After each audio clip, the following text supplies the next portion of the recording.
पटना के Shambhu girls hostel में NEET छात्रा की संदिग्ध मौत के बाद जो रहस्यमय तरीके से मौत की कहानी की गुत्थी सामने आई वो थी कि छात्रा के साथ जो है वो रेप किया गया है, छात्रा को बुरी तरह से असॉल्ट किया गया है और उसके बाद जो है उसकी हत्या कर दी गई हो। और इस पूरे मामले से पोस्टमार्टम रिपोर्ट भी इनकार नहीं कर रही है, जिसके बाद देश भर में इस घटना को लेकर उबाल देखा जा रहा है। और भागलपुर में भी अब महिला सुरक्षा को लेकर बड़े सवाल खड़े हो रहे हैं। भागलपुर की 2 छात्राएं पिछले 8 जनवरी से जो है वो लापता है। आज 12 दिन का वक्त बीत गया है। हम अभी उसी विद्यालय में मौजूद हैं जिस विद्यालय में वो दोनों छात्राएं पढ़ती थी। और जैसा कि बताया जा रहा है कि 8 तारीख को भी वो दोनों इस विद्यालय में पहुंची थी और उसके बाद से जो है उसका कोई भी पता नहीं चल पाया है। पुलिसिया जांच जो है शुरुआती दौर में काफ़ी धीमी नजर आई और अब पिछले 1-2 दिनों से जो है पुलिसिया जांच जो है वो तेज हुई है। आप देख सकते हैं कि सरयू देवी विद्यालय के अंदर जो है जो एसपी हैं, सिटी एसपी, वो पहुंचे हुए हैं, साथ ही साथ सिटी डीएसपी 2 पहुंचे हुए हैं और सभी जो है गहन जांच यहाँ पर कर रहे हैं।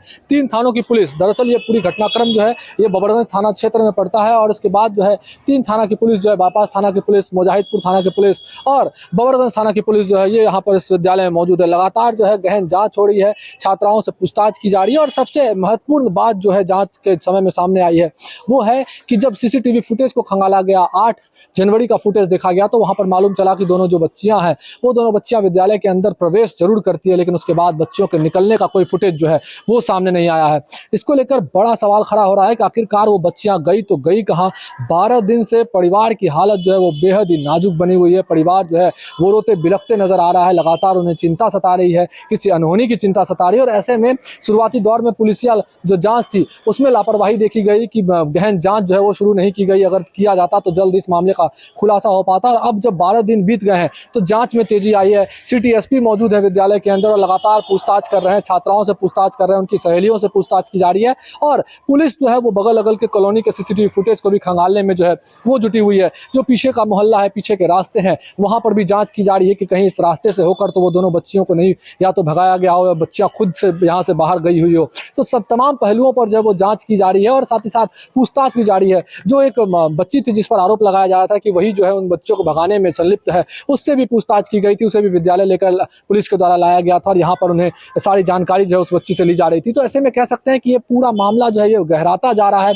नए नए परतें जो है ये मामले में खुलती नजर आ रही है और अब जब पुलिस इस मामले को गहन जांच कर रही है तब अब तक कोई सुराग सामने नहीं आना, ये कहीं ना कहीं पुलिस की नाकामी भी है, क्योंकि 12 दिन का वक्त बीत गया है, 2 बच्चियां गायब है, बहुत बड़ा मामला है।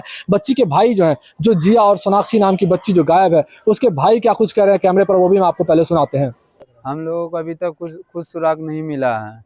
जहाँ तक देख भी रहे हैं कि अभी तक पुलिस के द्वारा कुछ पता भी नहीं चल रहा है।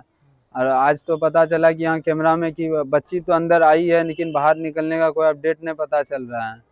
पता नहीं आज 12 दिन हो गया, बहन किस हाल में होगी नहीं होगी इसके बारे में हमको कुछ पता नहीं है। क्या बीत रहा है पिछले 12 दिन से? 12 दिन से हमारी माँ पे तो सबसे ज्यादा बीत रही है। 2 बार पानी भी चढ़ा है, उसके बाद अभी दवाई पे चल रही है माँ। कुछ पता नहीं चल रहा है सर। क्या लगता है क्या हुआ होगा? हमको तो लगता है कहीं गलत जगह उसका उपयोग किया गया होगा बेच उच करके। पता नहीं भगवान जाने कहाँ गया है नहीं गया। पुलिस तो 12 दिन हो गया अभी तक कुछ बताइए नहीं रहा, तो पता नहीं पुलिस क्या कर रहा है नहीं कर रहा है। आज तो यहाँ एसपी डीएसपी सर भी आए हैं, अब देखिए क्या जवाब देते हैं हम लोगों को। जांच तो चल रही, लगा के दूसरा बार आया है यहाँ जांच करने के लिए, लेकिन अभी तक कोई सुराग नहीं पता चला है। क्या कहोगे, किसी सरकार से कुछ गुहार भी लगाओगे? सरकार से हम यही दरख्वास्त करना चाहते हैं कि हमारी बहन को जल्द से जल्द खोज करके वापस कर दीजिए, क्योंकि हमारी बहन एक ही थी। 10th का एग्जाम देने वाली थी फरवरी महीना में, लेकिन अभी तक कुछ पता नहीं चल रहा है किस हाल में होगी, बहन नहीं होगी, अभी तक कुछ नहीं पता है। क्या नाम है? मेरा नाम है उज्जवल कुमार। आपने सुना है कि दोनों बच्चियां जो है उनके भाई क्या कुछ कह रहे हैं, वो अब भी बता रहे हैं कि परिवार की हालत जो है बहुत खराब बनी हुई है। माँ जो है वो बार बार बीमार पड़ जा रही है, जो ग्लूकोज चढ़ाने की नौबत तक आ रही है। साथ ही साथ उसे यह मालूम चल रहा है कि कहीं ना कहीं अनहोनी जो है वो हमारी बहन के साथ ना हो गई हो। लगातार ये डर सता रहा है और अब जो है मामले की जाँच और भी पुख्ता होती जा रही है। कहीं ना कहीं आप कह सकते हैं कि बिहार में लगातार ऐसी खबरें सामने आ रही है जहाँ पर जो है छात्राओं को जो है सुरक्षा प्रदान नहीं की जा रही है। जब वो पढ़ने के लिए घर से बाहर निकलती है और पढ़ने के लिए जब विद्यालय पहुंचती है, हॉस्टल में रहती है, तो वहां पर जो है सुरक्षा नहीं मिलती है, जिस वजह से अनहोनी की बात जो है, अनहोनी की खबर जो है वो सामने आती है। कब तक इस पूरे मामले का खुलासा होगा, कब तक दोनों बच्ची की बरामदगी हो पाएगी, यह देखना शेष है। भागलपुर से TV9 के लिए मैं शिवम।